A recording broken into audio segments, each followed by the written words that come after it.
Hallmark Publishing presents Wrapped Up in Christmas by Janice Lynn, narrated by Arielle Delisle. Chapter 1. After months of sweat, grit, and sheer determination to get to the picturesque Kentucky town he'd only recently heard of, Bodie Lewis had finally arrived in Pine Hill. He turned off his pickup's engine, ruffled his dog Harry's scruffy black and white fur, and let out a long breath. Put him on a dangerous overseas mission, and he was in his element. Searching out a little elderly lady in the civilian world to express his gratitude? Not so much. "We made it," he told the dog who had been at his side nonstop for the past few months. A dog and a quilt. Not exactly things he'd expected to call his own, nor to have made such an impact on his life. If he added the just-purchased truck he was sitting in and a rarely touched bank account, he'd be listing all his worldly possessions.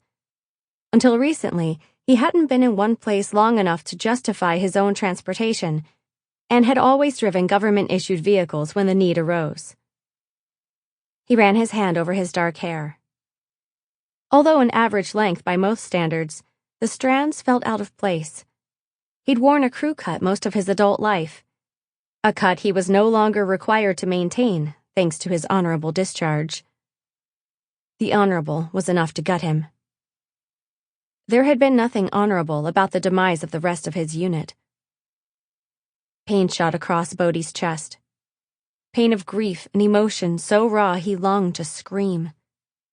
His ever-present anger, threatening to boil over into rage, constantly simmered at the loss of his brothers in arms, and at the loss of his career. All he'd ever wanted was to be a soldier, to serve and protect his country. So much for dreams. He glanced around the town square. Mom and Pop storefronts provided a fresh facelift for old brick buildings. That's what he had to do.